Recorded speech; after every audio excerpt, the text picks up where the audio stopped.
Now that we're getting used to applying a more sophisticated pattern of arrangement to our Q1 and Q3 essays, let's explore how we might redesign the Q2.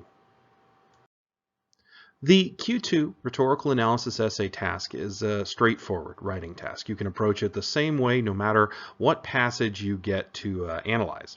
Unlike the Q1 and Q3, which require different approaches depending on what kind of prompt you get. The traditional pattern of arranging a Q2 goes something like this. Paragraph 1 is your introduction, where you introduce the text, explain the rhetorical situation, the writer, audience, context, and all that, and establish your thesis.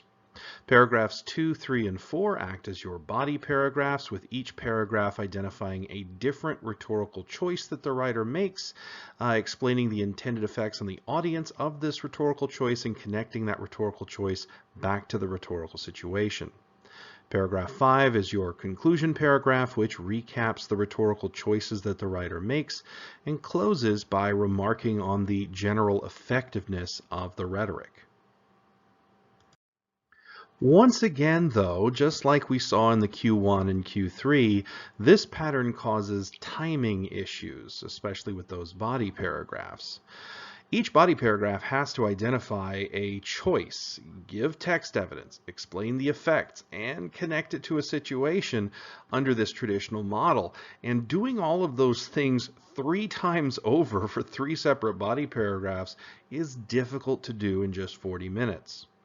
But if we apply a new pattern of arrangement similar to what we did with the Q1 and Q3, we can potentially save time writing and better focus our analysis.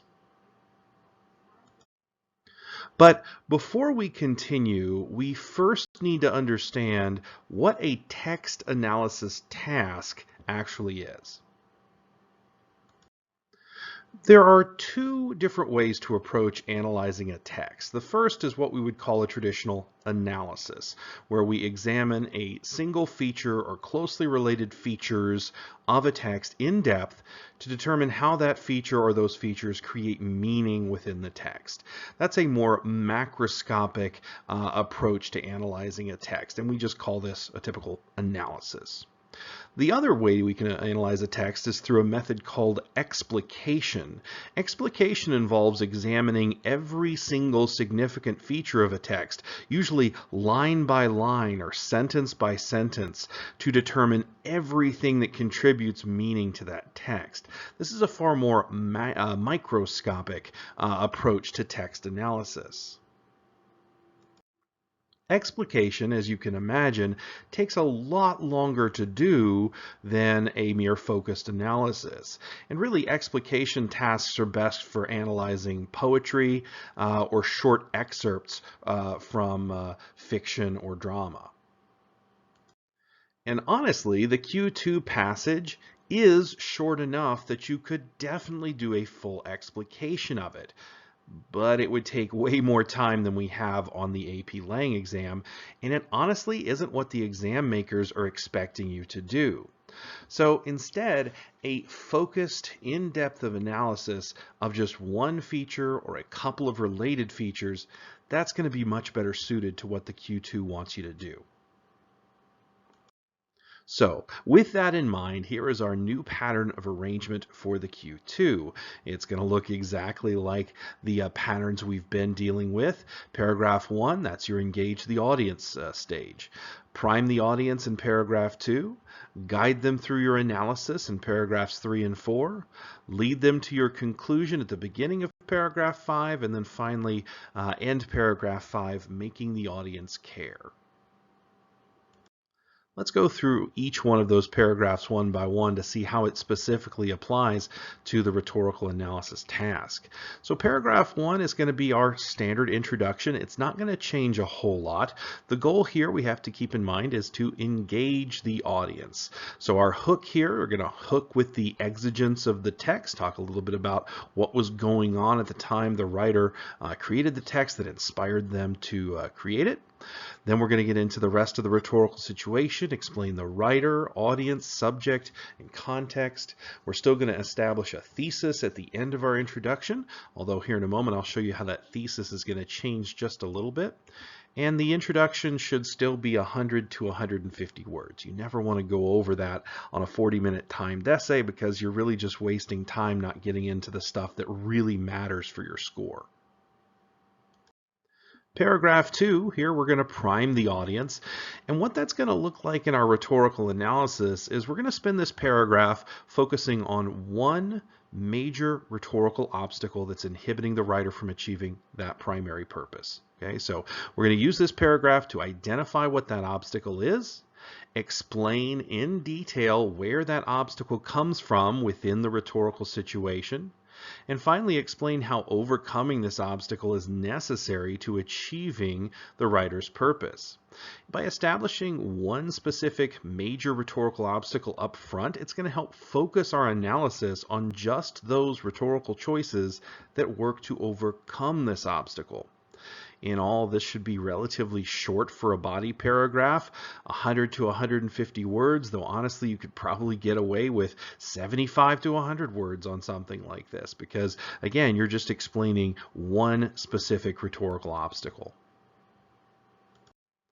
Paragraphs 3 through 4, here's where we're trying to guide the audience through our analysis, and we're going to base everything off of that rhetorical obstacle we identified in paragraph 2. So each paragraph 3 and paragraph 4, will analyze a single rhetorical choice and the various specific techniques and devices used as part of that choice. What we're also going to do with this new pattern of arrangement is make sure that our actual analysis paragraphs mention that the order of these techniques and devices matters. And so you're going to see that here in a moment when we look at some samples. We want to acknowledge that the writer first does this thing to overcome the obstacle, and then by doing that thing, they can then do this other thing that will help them further overcome the obstacle. Also, when you write using this new pattern of development, arrangement rather, you're going to notice that these paragraphs, these actual analysis paragraphs where you analyze a rhetorical choice, they're actually going to be shorter than what you've done in the past. And that's because you no longer have to spend time in these paragraphs identifying and explaining a rhetorical obstacle, which if you remember from how we have written rhetorical analysis paragraphs in the past, that can take up 40 to 50% of your paragraph. So right there, there's no more need for that because we've already covered the rhetorical obstacle in a different paragraph. Finally, paragraph 5, this is our conclusion. Two goals here. The first is to lead the audience to your conclusion. The second is to make the audience care about that conclusion. So we're going to start the paragraph with a couple of sentences recapping the rhetorical choices that we analyzed in paragraphs 3 and 4. We're going to recap the obstacle as well that we identified in paragraph 2 and just explain how it all helps achieve the writer's primary purpose. We're going to finish up paragraph 5 with just a couple of sentences expounding on the general effectiveness of the rhetoric, just like we've practiced in the past. So there are some key changes that I'm sure you've noticed with this new pattern. So here really quickly are the key changes with this new pattern of arrangement. First of all, your intro and thesis is going to be slightly different.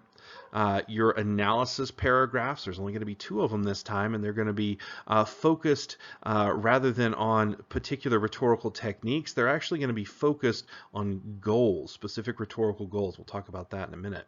And lastly, you're no longer trying to cover the whole passage, which is really something we didn't emphasize to begin with, but now we're definitely not trying to cover the whole passage. All right, so the intro and thesis are going to be slightly different here.